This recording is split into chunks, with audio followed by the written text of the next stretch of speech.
যানবাহনের বাতিল tyre tube পুড়িয়ে তৈরি হচ্ছে ফার্নেস অয়েল ও প্রিন্টারের কালি।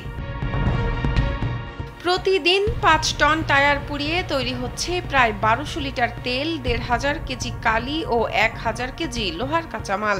ফুলে ফেপে বড় হচ্ছে কারখানার মালিক, অথচ যথাযথ নিরাপত্তা না থাকায় মারাত্মক স্বাস্থ্য ঝুঁকিতে পড়ছেন শ্রমিকেরা।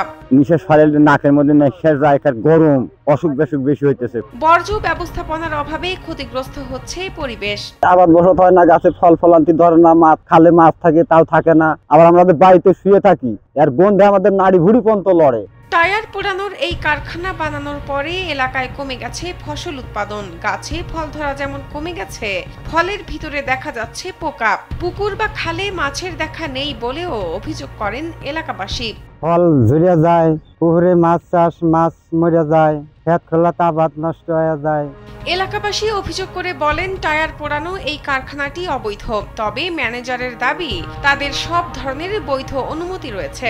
অনেক কাগজ আছে, ছাড়পত্র, পরিবেশের অনেক কিছু আছে, এটা স্যারের সাথে কথা বললে আপনি ক্লিয়ার হতে পারবেন। তবে সিরাজগঞ্জের রায়গঞ্জ উপজেলার ধামাই নগরের ট্রি স্টার রিনিউয়েবল এনার্জি নামের কারখানাকে পরিবেশ অধিদপ্তর থেকে কোনো ছাড়পত্র দেওয়া হয়নি বলে নিশ্চিত করেন সিরাজগঞ্জ জেলা পরিবেশ অধিদপ্তরের সহকারী পরিচালক মোহাম্মদ তুহিন আলম।